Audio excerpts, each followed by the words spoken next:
am a contributor to the book that is coming out called Heart of Success, and I've written a chapter called The Heart of the Startup.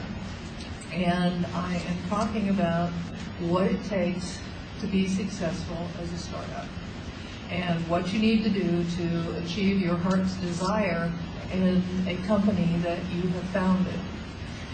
I do have a seminar coming up, and there's information on the back if you're interested in it, specifically addressing these issues of funding and getting other people's money that Joyce has talked about. It's, I think, mandatory if you're going to have a successful startup that you have to be very creative about it, because ways of funding things today are very different than they used to be.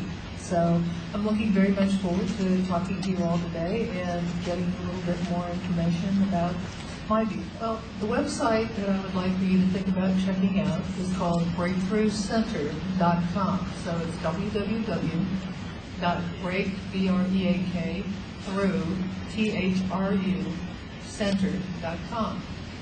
Breakthru Center is designed to help people not only start their businesses, but also plan on what it's going to take to grow them. In the book, I mentioned that there basically are some 4 pillars in becoming an effective startup. And they start with passion. You've got to be doing something that you really care about doing, that you're going to be willing to put in the sacrifice and the effort to make it happen, as opposed to running into your first challenge and going, oh, well, I think I'll go try something else. Not a good startup strategy. Adequate funding is the next component, and we're going to come back to that because that's really what is the heart of what we're talking about today. Then there's technical savvy. You don't start a business when you really don't understand what the business is. You're asking for trouble, because then you're going to be having to learn on a couple of fronts at the same time.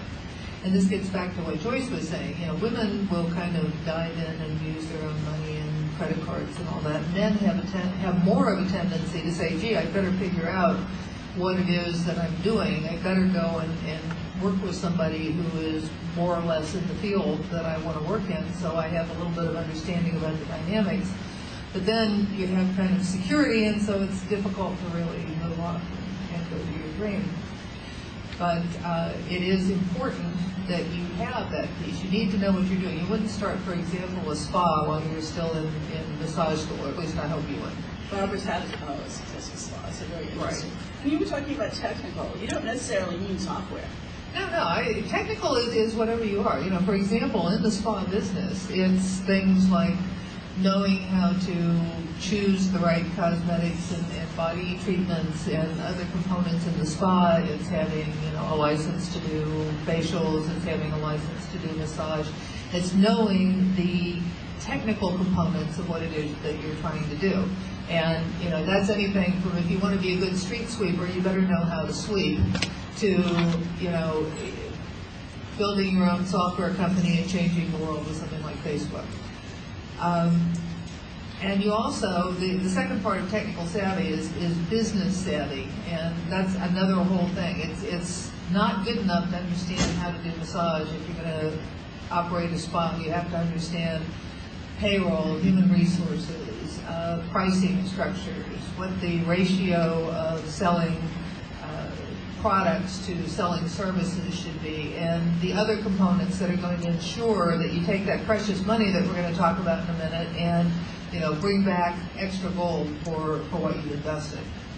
The last component is leadership. And how many of you have a good idea, but every time you want to move forward on it, you come up with yet something else that you want to contribute to that idea? Does that relate with anybody? Gee, I want to go out and start a bookstore, but I think I'll put a coffee shop in it. And oh, gee, if I'm putting a coffee shop in it, maybe I should sell reading glasses. So you wind up losing the focus that was the original. Get you in here right now. I know we asked the question before. Do you have something that you want to do? How many of you are really ready to do it? Like really wanting to just step out the door and go? And how many of you have, say, 6 months operating expenses tucked away someplace so that you can do that? Is that when you go out to get funding, you have to figure out what's in it for the person that's going to give you money. I went to a funding program a couple of years ago, and somebody, one of the folks, you could compete to present to some angels, and angels are individual investors. They kind of invest prior to venture capitalists if you're talking about technology type startup. And they came and they gave this wonderful presentation. They were in natural foods. They had honeys. They had some candles. They wanted to expand. They wanted to build another warehouse. And one of the angels said, well, but when do I get my money back? And they said, well, we want to hold on to the business. We just want you to give us the money. And after he quit laughing, he kind of tried to explain that, investors don't do this because of some generous feeling that they have. They do it because they're going to get something out of it. And so when you're looking for, yes, exactly, or recognition. Now, it's interesting because some people will invest for recognition. I'm running a program in Albuquerque next month, which is called NABO Meets Business. NABO is a National Women Business Owners Association. And we're trying to work with women to understand a little bit more about funding and a little bit more about marketing so that they can move their companies on. And we earned several $1,000s in sponsorships because people wanted to be associated with that. We went to law firms, we went to the national labs that are in the area, we went to CPA firms, people that had a real interest in being seen as somebody that was willing to help women who were trying to grow businesses. And you can look at this in terms of your own businesses and start finding that value proposition. The exciting thing about this is that the Conscious Life Expo is all about a spiritual approach to life that is beyond just what you kind of think of as somebody that's going out and trading their entire life just to get money. There's more going on here in terms of how you see yourselves and how you relate to the world. But that doesn't mean we have to think small. And that's what's so exciting about the opportunities that we have here. I have a friend who's a venture capitalist in San Francisco. The firm is called BBL Investors.